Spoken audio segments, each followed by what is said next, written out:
No. No, you may not. Right.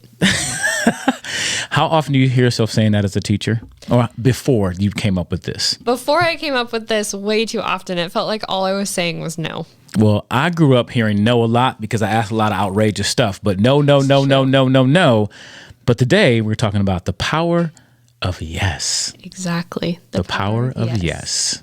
In this edition of the Choose Well Program podcast.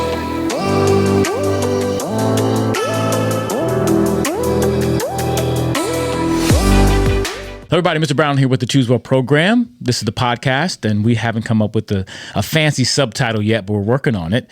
But ultimately, we want to help you to create better cultures in the classroom and the school, one choice at a time. So today we're talking about the power of yes. I think that deserves a round of applause. The power of yes. Beautiful. I like it.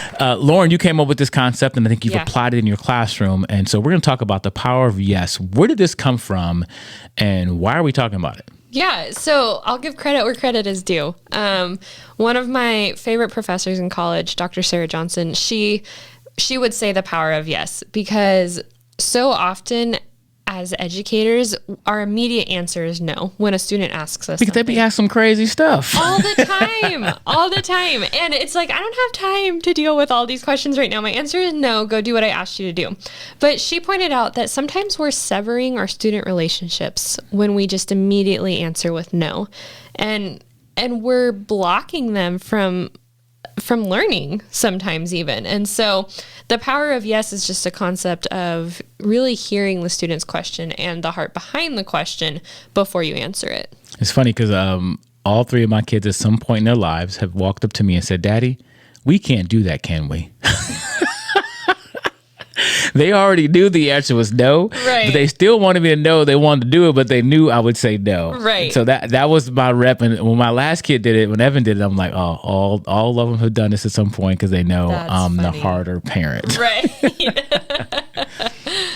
So now our thing is this. When they ask me a question, especially if it's, I don't know, it depends on what it is. Most time when they ask me a question, I say, what are you going to say if I say no?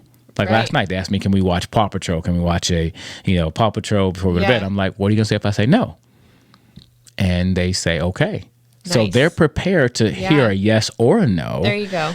Either way, but it also gives me a chance to think what I want to do. Yeah. And often, even if I know I'm going to say yes, I still give them that pause. Right. Just to train them that I'm not going to always say yes. Sure. And if I'm going to say no, I'll sometimes do it too. Could get them prepared for a good, healthy no. Yeah. So how have you seen this in your own teaching, changing your no's or taking the time before you say yes? Yeah. So with, as educators, we always have our rules in our classroom, our expectations in our classroom, and we can get into the habit of just expecting our students to meet them every single day without fail. Amen. No. Right? And yes, in an ideal world, that would be perfect. Right. But then if we look at our own lives, we're not perfect either. No, I'm for sure not perfect. And so I know that if I would like grace in my life, I have to extend it as well. Okay. And so an example is all of the kids at this point usually have a Chromebook assigned to them. And typically they're expected to charge their Chromebook overnight so that it's ready for them to learn the next day. But usually they don't always do that. No, they do not always do that. And so one of the questions I get a lot in class is, can I charge my Chromebook? And this can be an annoying question because, how many times have I told them to charge their Chromebook overnight? In all reality, I tell them every single day. But I have to step back a lot of times and I look at the kid, right? And so sometimes that kid may not have had power last night. Maybe their power got shut off. Maybe they are having to do laundry for their family. And because for whatever reason, their parent or guardian can't or won't do it. And so these are real examples. These aren't just real examples. Okay. Yeah. Maybe that student has made dinner every single night this week for their family or for their siblings, and they honestly forgot to charge their Chromebook. So what does it help if I say no? I have to ask that question. What is it going to help if I say no in this situation? And you also have to ask yourself the question, what do I want it to end? Do I want a kid sitting there with a dead Chromebook while I'm trying to teach? Exactly. Right. Yeah. That can be hard because I told you to do it. Exactly. So then, comes the conversation of, okay, you're not going to charge your Chromebook at home. It doesn't matter how many times I tell you to do it. You can't or won't charge your Chromebook at home. So how can you be successful? You know, maybe it's them bringing their charger from home the next day and they charge it in the classroom overnight. That's totally acceptable. Right. And so you're saying, in other words, turning this power to yes is figuring out the bigger question is, what do I want as the end? As Stephen Covey said, you know, begin with the end in mind. So if I want the child to sit there in class with the Chromebook charged so he can learn, what do I have to do to make that happen? And how can I say yes to make that happen? Exactly. And I don't think you're I mean, you want to take it by situation, but in this situation, you're not saying every kid that fails to do it, I'm going to always say yes. But and you want to teach them and train them, but you also want to say, hey, what do I want to see at the end? Absolutely. There are times in your classroom where you have to or need to say yes or say no, excuse me. You know, another, in the same example, if a kid's not charging their Chromebook at home, but I've called home and their parent or guardian knows that they need to charge their Chromebook, and for whatever reason it's not getting done, probably because the student is refusing to do it, then I might make them sit with a dead Chromebook and have homework that because night. The bigger pictures, I want them to learn. Exactly. I want them to take responsibility. Exactly. And they're going to lose out by not doing it, and hopefully they can learn from that lesson. Precisely. And I think it's sometimes looking at situations. Yes, you have your rules, but you also look at the situation where these rules are applied. And like you talked about applying grace. And I know that kind of sounds contradictory. But at the end of the day, we need to look at this individual person as a person who has needs, who may have failed, and do we want to pile on or do we want to help them in this situation? Another example, I like how you brought up individual people, because sometimes I'll have students come in and I'll teach the lesson and I'll give them an assignment and they're like, Mrs. Connor, I don't really want to, you know, write out my paper this way, but if I write it out this way, I'm still accomplishing the same goal. Is that okay?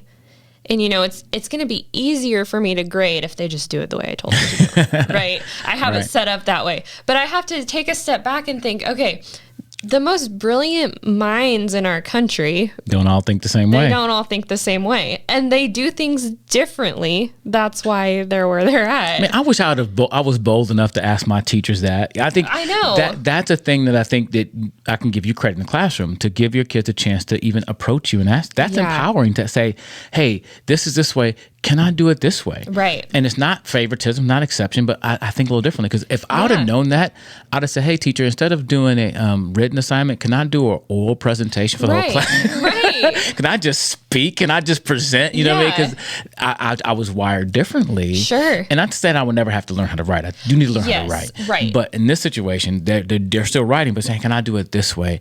And I think that is, number one, amazing that the kid would even ask, that you set this kind of environment that they feel free to ask. Thank you. Did you say yes?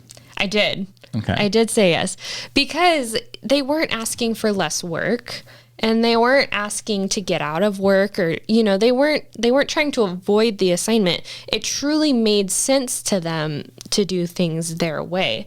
And what it comes down to is the learning. Yes. Right? If they're learning the concept, then why do I care? Right. Because you didn't want to grade it that way. You want everybody to be uniform. Is that just because I said it? That's why. Yeah. But you didn't care about that. You care more about this kid learning. Yeah. And that's your job as an educator. And I think, and that's not a put down anybody who doesn't let that happen. Oh, absolutely not. But sometimes my experience has been a lot of stuff we do in classroom is really teacher centered. Yeah. And I'm not saying teachers, they have a lot of work. They have a lot of things to do. I get that. Right. Yeah. But at the end of the day, we want our kids to learn. And if this kid has found a different way to do it and says, you know what, I'm not trying to get over, I'm not trying to do less work, but can I do it this way because it makes more sense to me this way? Right. And, you know, there's some situations where I'll have a kid approach me and they'll be really disrespectful in how they ask. And they'll say, it doesn't make sense. You know, it's the tone of voice. It doesn't make sense. I'm not doing it that way.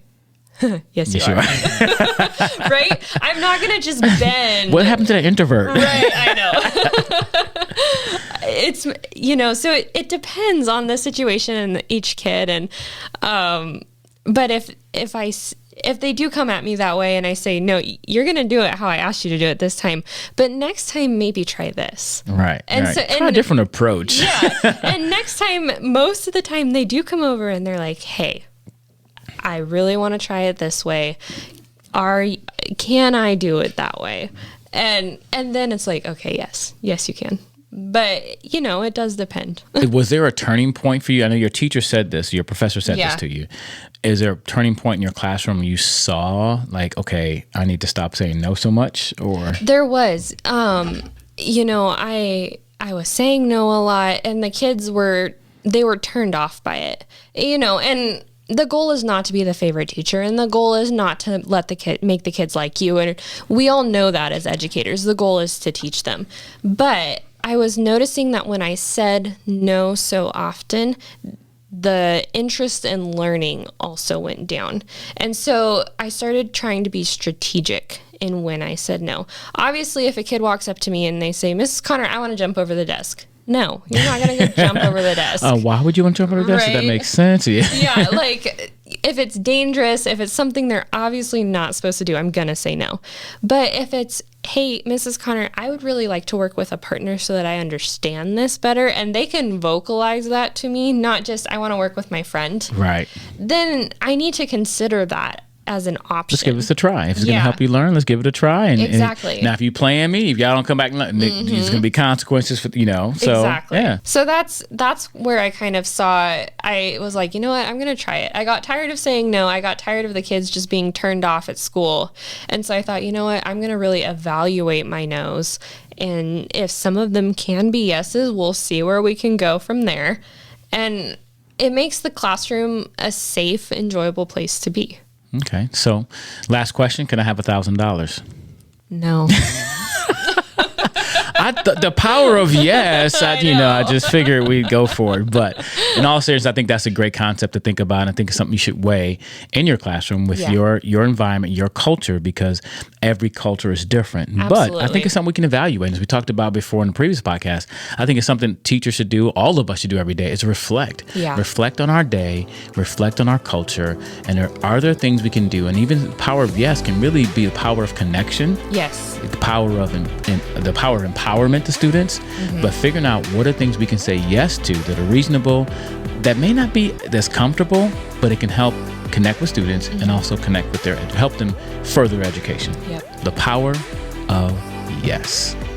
Choose yes. Choose yes.